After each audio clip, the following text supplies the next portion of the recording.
Okay, so you're here because you want to get right to the heart of the big shifts happening, understand what really matters without, wading through everything. That's what we do here.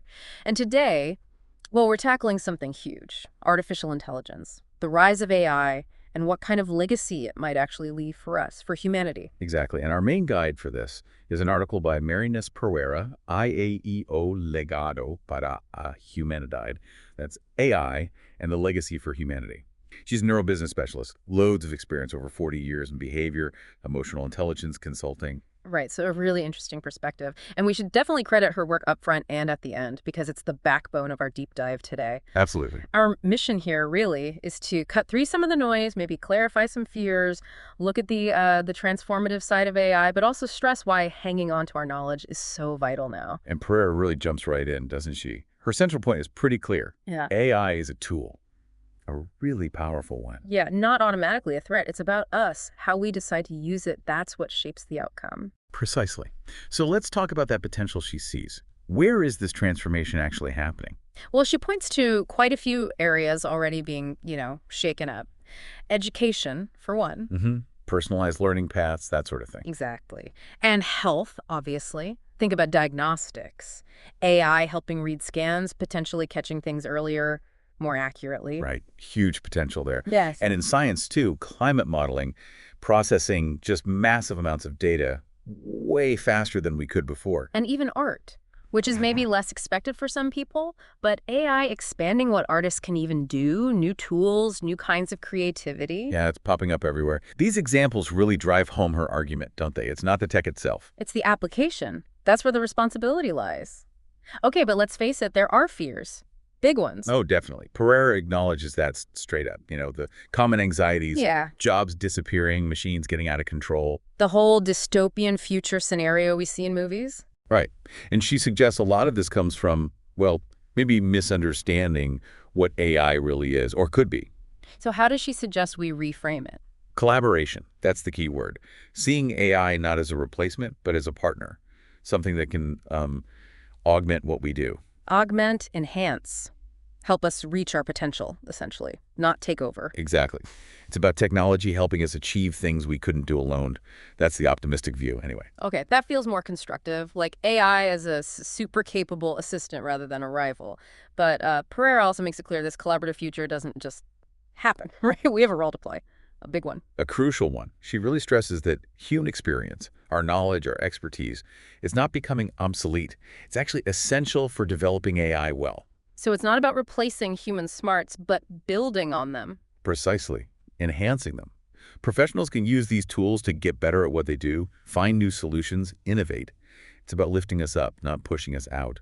And it's a two-way street, isn't it? We're not just using AI, we're kind of feeding it. The quality of what we feed it matters immensely. Oh, absolutely critical. Pereira highlights this so strongly. Training AI with good stuff, quality information, ethical guidelines, truth. That's how you get AI that's actually useful and reliable. Right. And she pushes back against that idea of, experts hoarding their knowledge out of fear. She says the opposite, share your expertise.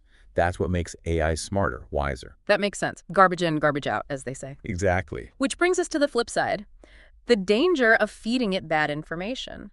Pereira talks about misinformation, and that really hits home right now. Yes, it's a huge challenge. The risk of AI learning from fake news, deep fakes, all that deliberately misleading content, it's very real. And if an AI learns lies, it can spread them incredibly effectively. That's the fear, leading to potentially massive disinformation, breaking down trust.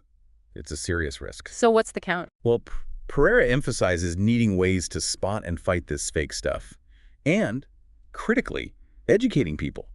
Helping everyone develop, critical thinking skills to analyze the information they see. You can't underestimate the power here, for good or bad. Definitely not.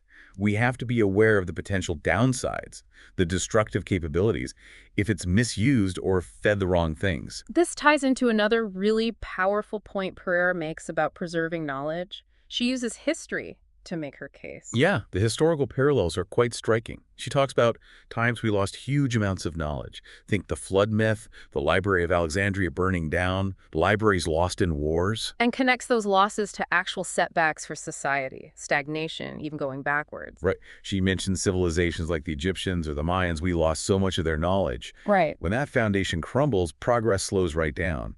It's a reminder of how fragile accumulated wisdom can be. It really puts things in perspective, all that lost potential. But then she flips it, right? Sees AI and modern data storage as a potential solution.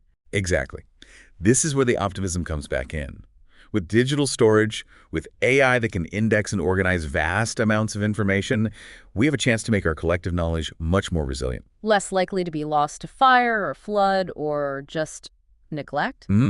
We can create this enduring record, learn from history, successes, and failures. So AI, in this view, becomes a kind of engine for progress, helping us avoid repeating those cycles of loss. Preventing regression, essentially. That's a powerful idea. It is. And it's not just about locking knowledge away safely, is it? It's about getting it out there, democratizing access. Pereira stresses this too. Yes, a really vital point, especially thinking globally. Making sure AI tools and the knowledge they unlock are available broadly, not just for the privileged few. So education becomes key again. Absolutely. Educating people on how to use AI ethically, responsibly, creatively. Initiatives bringing AI to places that might otherwise be left behind. That's crucial for tackling inequality. Technology as a bridge, not a wall. That has to be the goal. Inclusion, not exclusion. Which leads nicely into her final call, really. Rethinking our whole relationship with this technology. Yeah, moving past just fear or just blind enthusiasm. Embracing AI, but doing it thoughtfully. With wisdom, responsibility, ethics. Using it to build a genuinely valuable legacy. And she emphasizes that everyone has a part to play. The choices we make, the work we do, it all contributes to shaping that future. It keeps coming back to collaboration, doesn't it? Humans and AI working together, guided by our values. That's the core message Pereira leaves us with. That synergy, human intelligence plus artificial intelligence. That's how we unlock our potential. How we build a world where knowledge is safe, accessible, and used for everyone's benefit. Okay, so let's try and wrap this up. Key takeaways from our deep dive into Marynês Pereira's thinking. AI has incredible potential, yes, but it hinges on us, on collaboration, ethics, responsibility. Right. And it offers this amazing opportunity to safeguard and share human knowledge like never before, helping us learn from the past. And we've been exploring these ideas based on the article IAEO Legado para Humanidad by Marynês Pereira. Her neurobusiness background really gives unique lens on all this. Definitely. So here's something to chew on as we finish. Thinking about your own world, your work, your life, how can you play a part in making sure AI develops in a way that truly helps people and protects our collective knowledge? Something to think about.